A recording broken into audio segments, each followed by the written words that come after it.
Kita tunggu dulu Saudara Djamada Girsang naik dulu ke panggung. Saya sengaja bertanya supaya dialog kita ini berbobot.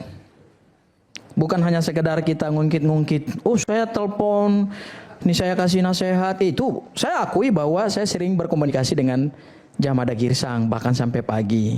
Dan bukan cuma saya yang telepon, dia juga sering telepon saya kok. Ya. Dan saya surprise memang kenapa dia suka telepon saya.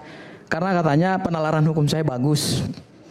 Dan saya akan buktikan ada satu komunikasi juga dia dengan seorang rekan saya di sini yang sekarang jadi kuasa hukumnya Topi Merah, Bang Jack Aspardi Piliang. Saya bacakan WhatsApp-nya ya. Izin. Wah, rekanku Gafur, Jack dan Mulyadi. Kita jangan ikut-ikutan cara berpikir mereka itu menghujat, menghina, memprovokasi emosi, menyalahkan pihak-pihak lain. Itu bukan sikap seorang advokat. Kita fokus ke langkah selanjutnya saja. Itu WhatsApp dia ke rekanku Bang Jack. Dan ternyata bukan hanya komunikasi dia dengan saya, dia komunikasi juga dengan Bang Jack. Dan ada satu WhatsApp dia ke Bang Jack. Dia katakan begini.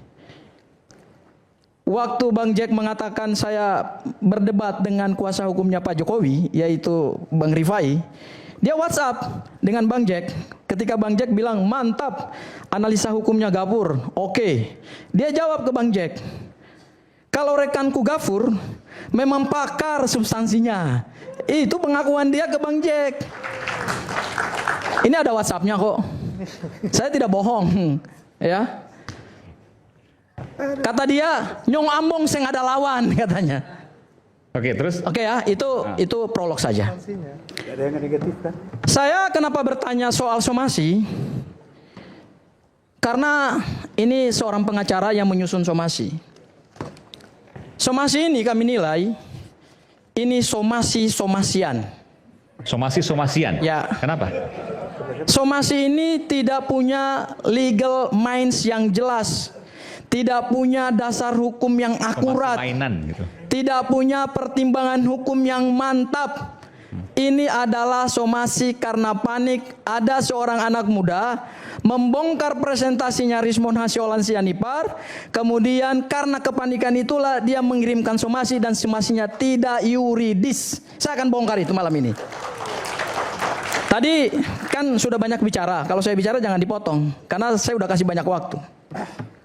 Kalau kita bicara somasi, maka dasar hukumnya harus jelas. Somasi itu adalah satu instrumen penyelesaian perkara perdata, basisnya adalah itikat baik.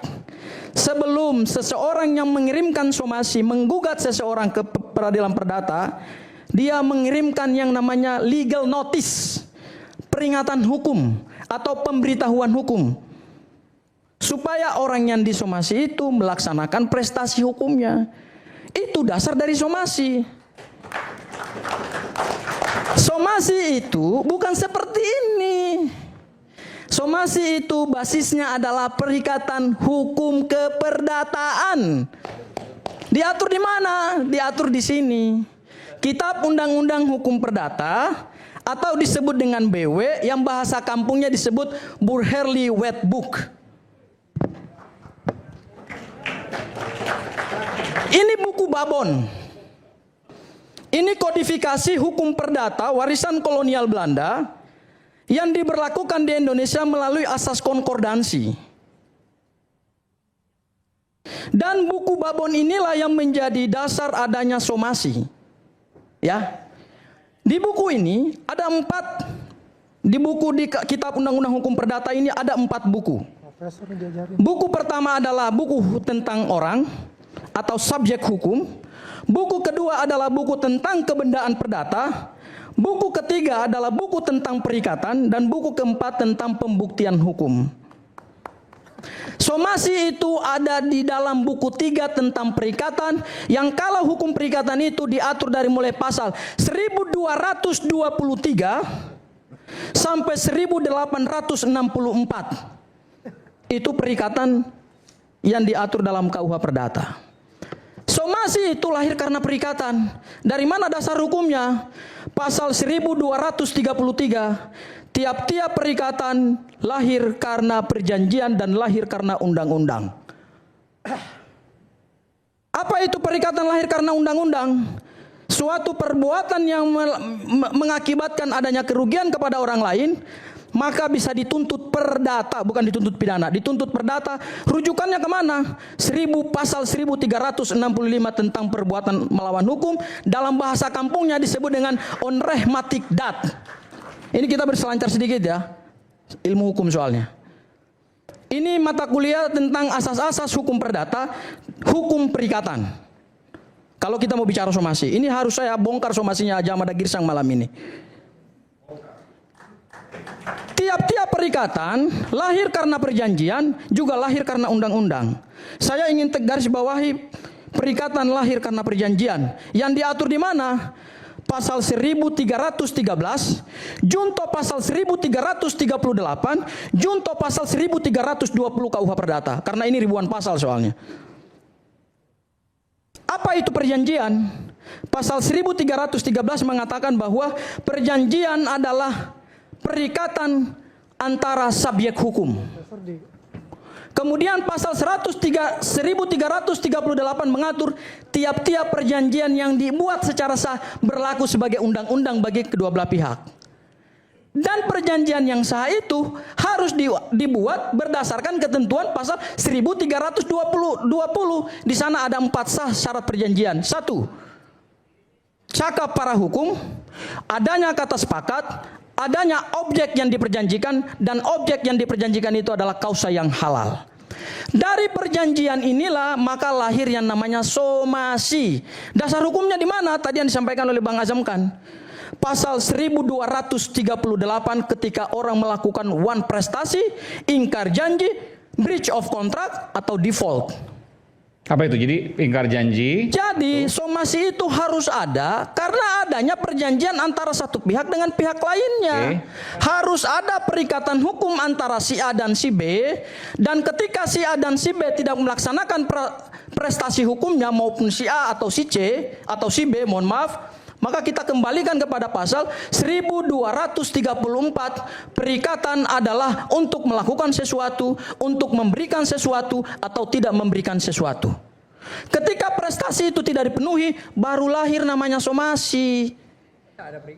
Ini bukan kayak begini bikin somasinya. Karena kenapa? Klien saya tidak punya hubungan perikatan dengan Rismond Sianipar. Apa perikatan hukumnya? Tidak pernah ada perjanjian. Tidak ada dasar perikatan di antara kedua belah pihak. Sehingga kemudian seorang Rismond karena tidak setuju dengan hasil penelitian atau hasil temuannya si topi merah, klien saya yang anak muda ini, kemudian diberikan somasi. Ini instrumen yang cacat secara hukum. Seorang pengacara senior ketika membuat somasi kepada seorang anak muda tidak memahami esensi daripada hukum somasi.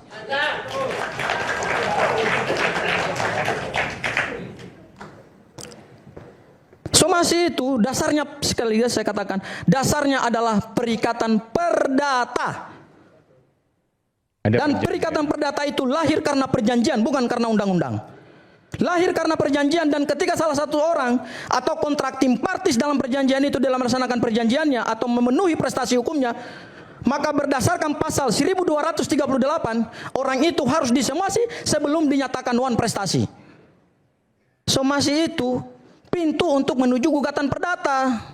Katanya mediator, katanya ahli hukum perdata. Kok seorang pengacara senior nggak memahami hukum somasi? Ini kan menakut-nakuti klien saya anak muda, apalagi di dalamnya nanti saya ancam pidana. Apalagi dikatakan ini soft legal action. Soft legal action apa? Di dalam hukum pidana tidak dikenal somasi. Karena pidana dan perdata itu dua dunia hukum yang berbeda. Hukum pidana adalah hukum publik, hukum perdata adalah private law. Satu public law, satu private law. Tidak bisa digunakan somasi dalam hukum pidana. Makanya kalau kita bongkar KUHP dan KUHAP, semua doktrin-doktrin hukum pidana, tidak ada kewajiban seseorang ketika seseorang itu mengalami korban dari suatu dugaan tindak pidana, kemudian orang itu mensomasi calon tersangka. Kalau begitu calon tersangka kabur semua itu. Makanya hukum pidana tidak mengenal somasi. Loh, saya menemukan ini ada somasi yang ancamannya akan saya pidanakan saudara gitu loh. Apa perikatan hukum antara klien saya dengan Rismond? Ini dua makhluk yang berbeda gitu loh. Tidak ada perikatan hukumnya di situ. Makanya kemudian saya katakan, sudahlah, kami jawab aja lah somasinya ini ya. Itu baru pengertian somasi. Yang kedua, saya ingin bicara soal substansi daripada somasi Jamada Girsang. Ada dua soal yang beliau persoalkan di dalam somasinya. Yang pertama, sumber data. Yang kedua, cara mengambil kesimpulan atau cara menarik kesimpulan dari hasil temuan klien saya anak muda yang pemberani ini. Aplaus untuk anak muda topi merah. Saya bangga jadi kuasa hukumnya. Iya ya. Yang pertama sumber data. Data yang ditampilkan oleh Rismond statusnya sudah domain data, sudah public data, sudah public domain, sudah ranah publik. Kenapa? Karena pada menit ke-49 ya, topi merah ya, saya juga mendengar itu penjelasannya Rismond Hasyolan Sianipar, bahwa ini terbuka untuk direkonstruksi ulang, kata-katanya seperti itu. Ya. Saya mendengar, saya ada juga di dalam panggung Raya Bersuara saat itu. Beliau katakan bahwa ini terbuka untuk direkonstruksi ulang. Kata-katanya persis seperti itu. Boleh diuji orang lain. Ya. Dan beliau selalu mengatakan, ilmu pengetahuan itu repeatable, bisa diulang lagi. Dengan metode apapun. Karena data itu sudah menjadi domain publik, si anak muda topi merah ini karena juga concern dalam hiruk pikuk ijazah palsu mantan Presiden Joko Widodo ini, kemudian tertarik, dan saya melakukan komunikasi dengan klien saya, si topi merah ini. Pada saat pertama kali dihubungi oleh saudara Jamada Girsang yang membuat somasi yang tidak berkualitas ini, ya, dia hubungi saya, Bang Sang Haji, saya dihubungi oleh Jamada Girsang. Saya bilang nggak usah jawab. Kenapa? Jangan sampai ada orang mengaku-ngaku Jamada Girsang, tapi kemudian tiba-tiba masuk somasi. Dia kirimkan somasi itu ke saya. Sorenya kami bertemu di salah satu tempat di Jakarta dan kami tanda tangan surat kuasa, dan di sini ada saksinya, Mas Roy. Mas Roy? Ya, ini. Itu ada surat kuasanya ya? Ini tanda tangan saya ada di sini. Ya. Ada ya, ini saksi. Supaya untuk membantu, supaya jangan lagi mengulangi bukan seperti sebagai apukat, apalagi dus alpukat. Iya. Advokat lagi. Supaya jangan seperti seorang klien yang dulunya macan tapi sudah jadi meong, kata Andi Azwan, itu suka mengatakan, oh itu saya tidak kenal kuasa hukumnya gitu. Makanya kami bikin surat kuasa ada saksinya. Anak muda ini kasih tahu ke saya dan saya bertanya, dari mana Anda dapat data itu? Saya buka aja malam ini, data itu dia minta lewat Mbak Anggi, iNews. Oh, topi merah ini ya? Iya, topi merah. Saya juga nggak tahu apa-apa waktu itu. Ya, kenapa? Karena pada saat data yang ditampilkan di screen, kemudian dia lihat di YouTube, memang ada keterbatasan dari sisi resolusi ya. Sehingga dia tidak bisa melakukan analisa terhadap data yang ditampilkan lewat screen. Dia tergeraklah untuk menghubungi Mbak Anggi dan itu dikasih secara patut, tidak melawan hukum. Apakah perlu izin Rismond? Tidak perlu. Kenapa? Karena Rismond sudah menyerahkan kepada iNews dan sudah presentasikan itu kepada publik, maka di situ hak publik untuk mengakses data itu. Clear. Di situ tidak berlaku Undang-Undang Nomor 27 Tahun 2022 tentang perlindungan data pribadi. Yes. Itu nggak ada, itu berlaku di situ. Kalau saudara Rismond nggak mau ketahuan hasil penelitiannya yang ternyata dibongkar oleh anak muda, ya jangan berani tampilkan dong di sini. Makanya saya melihat malam ini kenapa Rismond nggak berani ya datang ke Rakyat Bersuara ya. Zoom aja nggak berani. Padahal tadi ada Mas Topi Merah di sini loh. Kan menarik gitu kan? Saya bisa dengan Jamada Girsang sebagai lawyer to lawyer. Ada amplopnya juga di sini. Dan Mas Topi Merah bisa dengan Rismon juga head to head. Itu kan menarik gitu loh. Malam ini akhirnya semua terbongkar. Bahwa yang dilakukan Rismon itu bersama kuasa hukumnya ternyata hanya kepanikan yang tidak dasarnya yuridis gitu.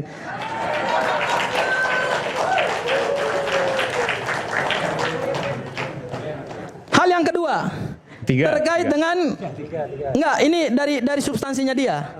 Substansi dia pertama kan terkait sumber data. Saya tegaskan sekali lagi bahwa itu tidak masuk di dalam Undang-Undang Perlindungan Data Pribadi, Undang-Undang Nomor 27 Tahun 2022. Ya, dan saya sudah sampaikan juga itu kan sudah terbuka di media. Betul, dan itu sudah dipublish.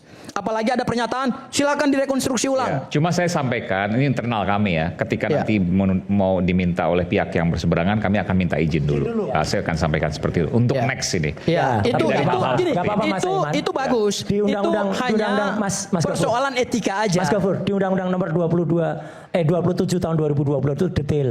Saya hafal Mas Saiman, saya yang bikin naskah akademiknya. Apalagi ini ada pakar yang bikin kan? Iya. Wah, tambah keren ini. Jadi clear, nggak mungkin melanggar undang-undang, aman. Yes, aman. Itu sudah kami kaji itu, Mas Roy. Aman itu. Jadi kalau ada mau intimidasi, kecil itu. Oke, hal yang kedua dari yang dipersoalkan oleh Jamada Girsang dalam surat somasinya, yaitu terkait dengan metodologi. Saya bukan orang teknis yang pintar matematika komputer ya. Harusnya untuk menjawab ini, ya head to head dong Rismon dengan Topi Merah malam ini. Kenapa Rismon tidak berani hadir di sini? Kan udah dijelaskan tadi semuanya kan? Jelas itu. Jadi saya ingin menutup presentasi saya terhadap somasi ini. Somasi ini cukup kami jawab di sini yang tadi sudah saya jawab, dan tidak akan kami jawab secara tertulis karena ini tidak layak untuk dijawab secara tertulis. 1 menit Mas Saiman. 1 menit. Karena saya ikut tanda tangan di surat somasi ini. Ini pertanyaan bodoh saya yang bukan seorang lawyer, apalagi yang ngaku-ngaku alpukat tadi itu. Ya. Sependek pengetahuan saya, Mas Refli tolong koreksi sebagai kuasa hukum saya. Kalau orang mau disomasi itu, ya, orang yang mensomasinya ada juga surat kuasa hukumnya. Ada enggak? Pak Jamada. Dilampirkan. Nah, dilampirkan harusnya. Yang kedua, pensomasi itu harus tahu nama yang disomasi. Mas Topi Merah, di KTP Anda namanya Topi Merah bukan? Ya sudah, ngapain dijawab? Pensomasi tidak tahu nama Topi Merah, tidak tahu nama alamatnya, ya. Ini namanya bisa error en persona. Dikirimnya kemana kemarin somasinya? Dikirimnya ke WA. Oh, ke WA? Iya kan, hanya dikirimnya WA. Dan nanti kalau misalnya sudah tahu namanya, katakanlah tadi dibocorkan ada yang namanya Imam tadi. Nggak, jadi gimana? Alamatnya kan bisa tuh, Saudara Topi Merah. Ya? Di tempat. Oh, di tempat. Kirim lewat WA. Jadi, mohon maaf, saya aja yang bukan orang mengerti hukum. Hanya sempat kuliah pengantar ilmu hukum dan pengantar ilmu hukum 2 dulu ketika di kampus. Itu pun sudah bisa lihat. Somasi ini ya somasi-somasian, kayak ijazah-ijazahan gitu loh. Ya udah, Topi Merah tenang saja. Jadi nanti kalau ada surat beneran, maka somasi selama 2 kali itu nggak berlaku, karena yang disomasi itu si Topi Merah. Kalau nanti ada imam, baru itu baru mulai berlaku. Gitu ya, tenang aja. Melengkapi undang-undang yang disebutkan tadi, Undang-Undang Nomor 14 Tahun 2008 tentang keterbukaan informasi publik. Aman jadi. Oke, baik. Bung Jagir silakan. Sekaligus untuk menyampaikan apa yang disampaikan di layar nanti ya. Ya. Aku mau adil, ada Prof. Firmanto, aku persilakan deh ya. Jujur aja. Silakan aja, nggak apa-apa. Bukan dong, beliau lawyernya Jokowi. Oh enggak. Prof. Firman bilang ke Bung Jagir. Ini yang mana ini? Oke, kita break dulu aja kalau gitu. Bukan gini aja, menanggapi yang tadi. Gapur, oke. Aku respon pernah mengatakan soal somasi. ya, somasi itu memang dikenal di dalam hukum perdata. Tapi makanya perlu pengalaman menangani pidana. ada Pak Ugro di sini. Ya, artinya untuk check and recheck. Apa yang kita alami selama ini, ku alami di kepolisian, SPKT, nggak usah kasih tahu tunjuk. Kita sampai laporkan 167 atau memasuki perkara orang lain. Mudah-mudahan benar pasalnya ya, Prof ya. Kita laporkan. Itu hukumannya sebenarnya ringan. Tapi bilang somasi dulu dong. Ini pidana ya? Pidana. Kalau di perdata memang wajib banget. Kalau enggak, tapi di pidana juga bisa ditolak lewat somasi dulu. Tapi itu diadopsi juga di dalam hukum pidana. Kalau kita cermati Perpol 8 tahun 2021 untuk melakukan perdamaian itu biasanya diawali juga somasi perdamaian. Jadi jangan kaku-kaku banget. Jadi oleh sebab itulah diperlukan suatu pengalaman hukum dalam melaksanakan praktisi hukum di lapangan. Kalau hanya pasal-pasal doang anak SD bisa baca, tapi how to influence test di lapangan diperlukan, rekanku Aiman, biar nggak ada penggelapan hukum.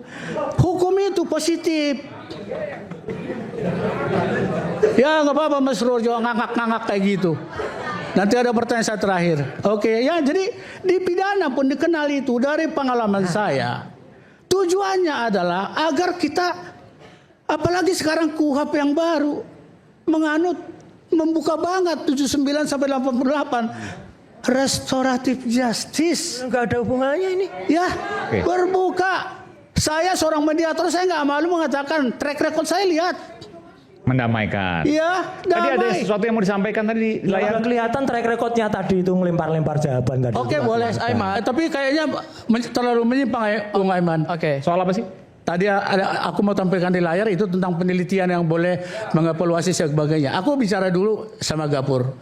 Jadi aku tantang tadi itu ya, bukan kau tantang ya. Di pidana terbuka. Mungkin Anda nggak alami, tapi aku alami. Aku lakukan, apalagi KUHP yang baru. Janganlah sampai lapor-laporan lah, aku panggil dulu ke somasi. Pernah disomasi lalu kemudian kasusnya jalan? Pidana? Pernah tuh. Banyak? Oh ya, nggak usah disebut lah. Mas Aiman, saya jawab ya. Saya bukan perdata loh, saya pidana loh. Iya, iya. Saya pidana S1, S2 saya pidana loh. Bukan perdata, tapi saya ambil kekhususan lagi di kurator, mediator, legal auditor. Ini dosen saya, Pak, Profesor Lefty Harun. Nggak bisa disangkal. Di CLA, sertifikat legal auditor. Ini dosen saya. Nggak semua lulus angkatan itu. Saya lulus pertama. Maaf ya, Prof. Oke. Ini kan aku testimoni, real. Oke. Jadi kembali yang somasi tadi, jangan Anda bilang di pidana nggak ada somasi. Ada. Tujuannya tergantung mindset kita. Ini perkara mau saya damaikan atau create case by case, ciptakan lagi perkara. Makanya aku bilang karena ada kuasa hukumnya, aku nggak boleh secara adat kehukuman aku nggak boleh bicara sama topi Namanya Imam. siapa? Ya, tengkeng ya. Aku mulai malam ini tahu namamu. Ku cari tadi dia sampai kemana-mana. Ku cari nggak tahu nama kau. Tapi kenapa aku somasi topi miring? Kau membuat trademark. Salah lagi. Aduh. Kenapa aku sebut kau topi merah? Karena di trademarkmu itu topi merah. Di podcastnya topi merah. So, aku tunjukkan ke orang itu, dia menolak nggak? Berarti tolaklah semua podcastnya itu. Logika hukum kayak kita nggak bodoh-bodoh banget lah, Mas Imam. Aiman. Aku udah ini soalnya udah mulai pusing. Oke, baik. Oke, Mas Aiman, Mas Aiman ya. Ini menarik. Ini menarik. Pertama saya ingin katakan begini, kita ini negara hukum. Pasal 1 ayat 3 Undang-Undang Dasar 45, Indonesia adalah negara hukum. Karena kita ini negara hukum, bukan negara pengalaman, maka semua harus jelas berdasarkan hukum, ya. Sekaligus juga di sini ada seorang pengacara, Bu Elida. Saya baru dengar beberapa hari yang lalu beliau podcast. Saya tidak perlu sebut podcastnya lah. Beliau juga menyebut nama saya. Nanti Ibu bisa menjawab. Oke.